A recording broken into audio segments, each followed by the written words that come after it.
Gotta admit, I wasn't quite ready for winter just yet. Today is November 1st. I was not looking forward to being freezing already.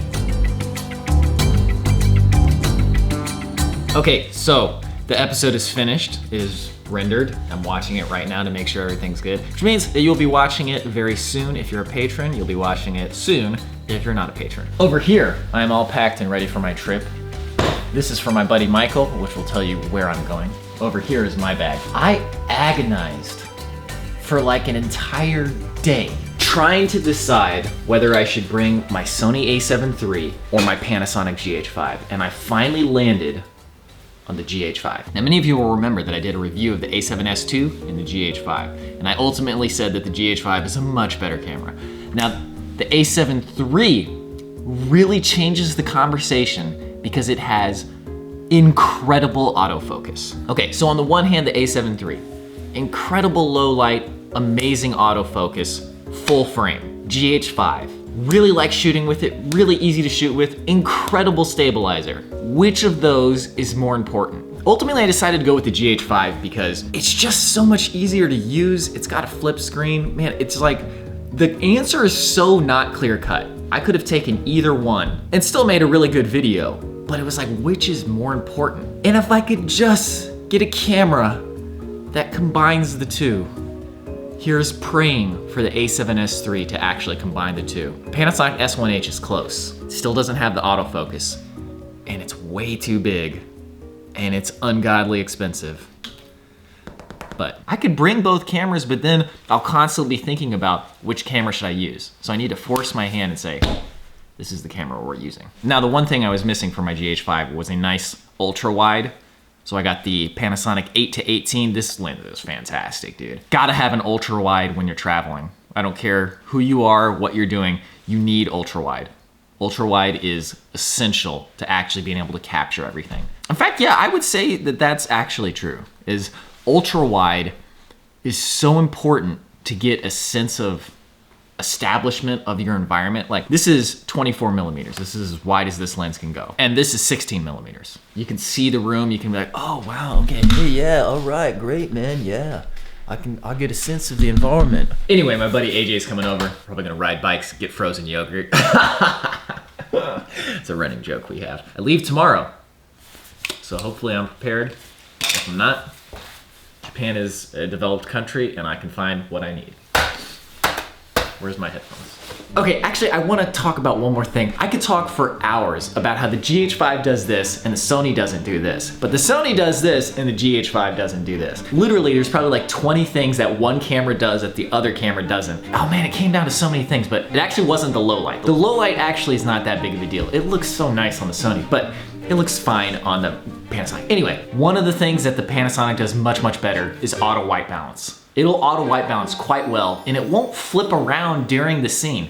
Like, the Sony will just be like, oh yeah, you're in the same scene, nothing's changed, let me just change the white balance for no reason. Okay, but the two big things it came down to for me were stabilizer or autofocus. Which is more important? Autofocus, as I mentioned earlier, will let me turn around and instantly say what I want to say without having to mess with focus. The Sony, it just autofocuses on my face, autofocuses on the environment. The Panasonic, I have to flip it around, flip the screen, then touch the screen to focus on my face, then start talking. So there's a delay there. Okay, but the other thing I need is stabilization.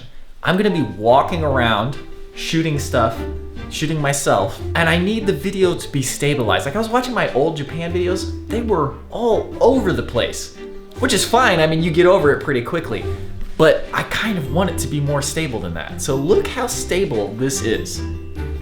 This is just handheld, just walking around, doing my thing. Walking around, blam, blam, boom, bing, bang, boom, boom. And now, let's take a look at the Sony stabilizer. This is the Sony stabilizer. I'm walking around, doing my thing, boom, bang, boom. Walking around exactly the same way I just was. Like, it is quite a bit less stable. But right now it's perfectly focused on my face and it's autofocus. I'm gonna flip it around to this poster. Boom, boom, boom, boom. Can I get that close? I don't know. Get my hand. It is just incredible autofocus. So here's what it came down to. Autofocus is something that I can work around. So if I need to focus a shot, I just have to take an extra second, do the manual focus, and I'll be good to go. A stabilizer, there is nothing I can do to make that camera more stable other than bringing a gimbal, and I'm not bringing a gimbal. So since the Panasonic, I can actually work around the lack of autofocus. It makes more sense to have the complete package in the GH5. Now obviously we don't have the low light of the A7 III, but Japan is pretty bright anyway, even at night because of all of the city lights. When I go camping, it's gonna be a different story, but I don't imagine we'll be hiking that much at night anyway. So, I don't know. It's such a dilemma, man. I don't wanna bring both. That is not an option because the mental energy of trying to decide which to bring is too much. And then the physical energy of having two cameras, that's just a little bit unwieldy. I suppose I could do that. Just seems insane.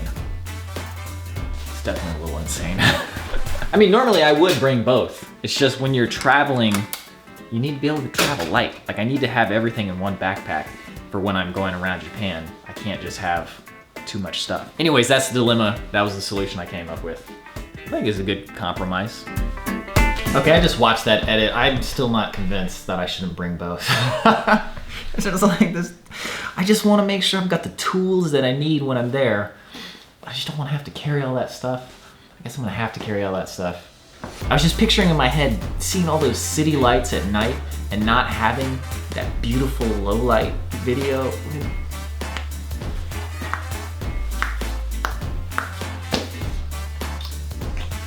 Okay, I've decided I have to bring both. There's just like the extra weight, I'm just gonna have to deal with it. Because I'll be kicking myself if I don't have both. I'll probably use the GH5 more, but on those nighttime scenes, I'm gonna have that A7 III. Pow!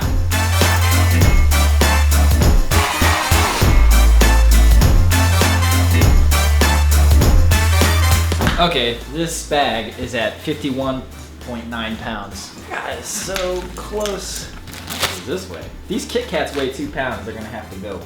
They've got to go. 1.5 pounds. How much do my clothes weigh? 2 pounds? These pants weigh 1 pound. All right, let's try without the clothes.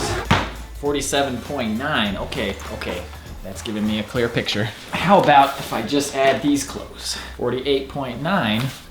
What if I add 50.4? Okay, that's close enough that I can adjust on the fly if need be. Okay, I'm ready to go. I'm just gonna go through all my stuff to make sure I'm all packed up. Very excited.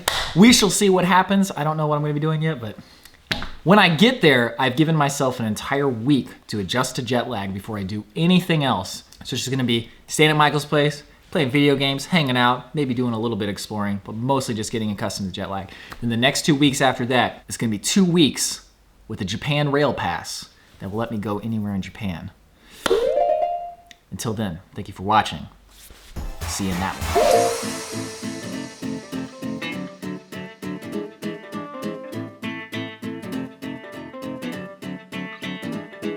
Already.